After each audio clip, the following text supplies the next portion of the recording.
네, 안녕하세요. 금캐러 가자의 금캐남입니다.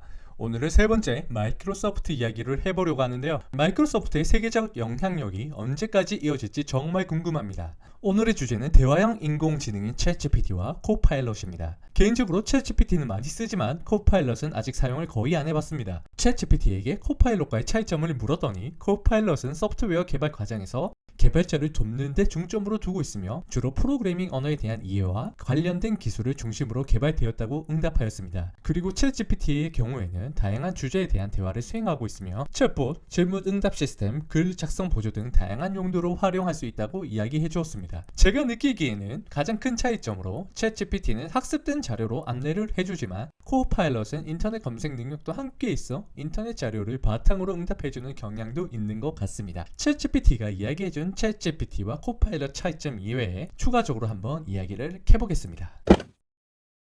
챗GPT는 오픈AI에서 개발한 대화형 인공지능 모델입니다. 처음 나온 시리즈는 GPT-1이 제일 먼저 나왔으며 2018년에 발표되었습니다. GPT-1은 대량의 텍스트 데이터를 학습하고 난 뒤 이를 기반으로 하여 사람과 비슷한 방식으로 대화를 하도록 운영되었습니다. 트랜스포머라는 딥러닝 아키텍처를 사용했다고 하는데 제가 프로그래머는 아니어서 자세하게는 모르겠고 주로 문장을 이해하고 생성하는 데 사용되는 딥러닝이라고 생각을 하시면 될 것 같습니다. 트랜스포머는 주로 번역, 대화 생성, 요약 등에서 작업이 사용되고 있다고 합니다. 다시 GPT-1으로 돌아와서 후속 모델인 GPT-2, GPT-3에 비해 파라미터의 수나 규모가 적어 정교한 답변을 만들어내기가 어려웠다고 합니다. 이후 GPT-2에서는 가장 크게 변화된 것이 학습하는 데이터 양의 변화입니다. 전작에 비해 어마어마하게 늘렸습니다. 모델의 크기와 파라미터 수를 늘렸는데 이는 더 많은 데이터를 다루고 더 복잡한 문제를 처리하는 데 도움을 주었습니다. GPT-1과 2의 파라미터 수 차이는 14억 개라고 합니다.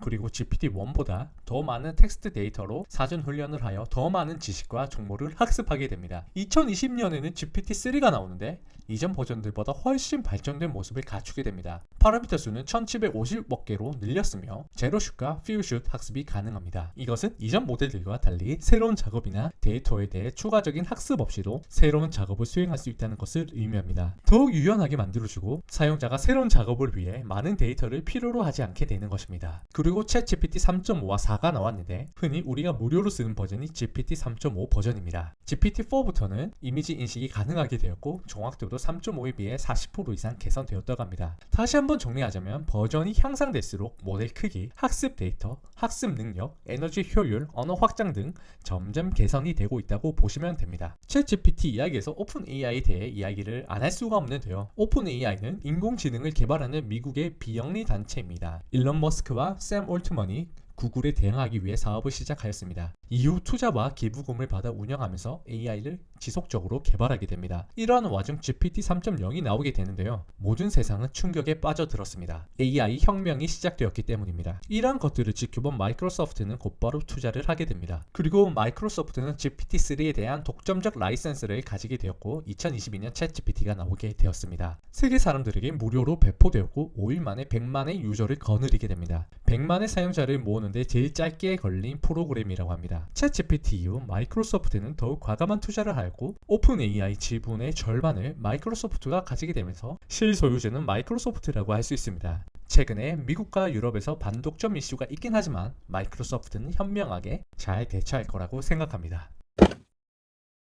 현재 챗GPT 이외에도 코파일럿이라는 프로그램이 나와 우리의 작업과 활동을 도와주고 있습니다. 마이크로소프트 홈페이지에 따르면 코파일럿은 다양한 작업 및 활동에 대해 사용자에게 개인 설정된 지원을 제공하는 것을 목표로 하는 AI 기반 디지털 도움이라고 표현을 하였으며 마이크로소프트 365 앱과 결합하여 세계에서 가장 강력한 생산 도구로 만드는 것을 목표로 하였다고 합니다. 워드, 엑셀, 파워포인트, 아웃룩, 팀스 등 매일 사용하는 마이크로소프트 365 앱에 내장된 코파일럿은 사용자와 함께 작업하여 창의성을 발휘하고 생산성을 높이며 기술을 향상할 수 있도록 도와준다고 하니 말로만 들어도 가슴이 벅찹니다. 그리고 코파일럿에는 재미있는 것들이 있는데요. 그림을 그려주는 것입니다. 제가 만약 주식 상승으로 환호하는 사람을 그려줘 라고 한다면 거기에 맞는 그림 4개를 보여줍니다. 시간도 매우 짧게 걸립니다. 그림 정도는 1분 정도로 끝낼 수 있는 프로그램인 것 같습니다. 코파일럿은 GitHub라는 곳에서 제작을 하였는데 GitHub는 2018년에 마이크로소프트가 인수한 회사입니다. 2021년 GitHub는 코파일럿 코파일럿을 출시하였고 AI 코딩 도구로 출시하였습니다. 실시간으로 코드를 제안하고 코드 라인을 완성하여 개발자가 코드를 효율적으로 작성할 수 있도록 도와주는 역할을 합니다.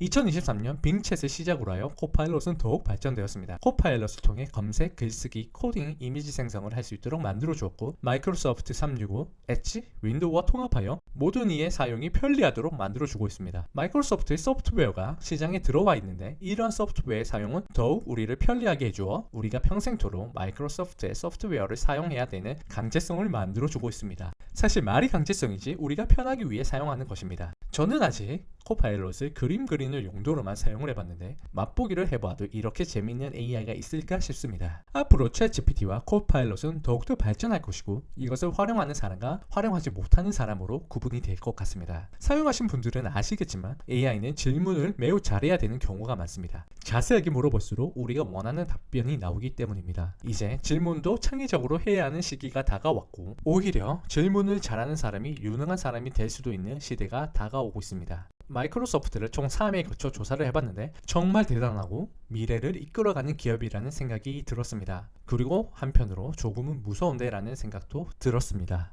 앞으로의 발전도 기대를 하면서 오늘 밤 주식을 담으러 가보겠습니다. 감사합니다.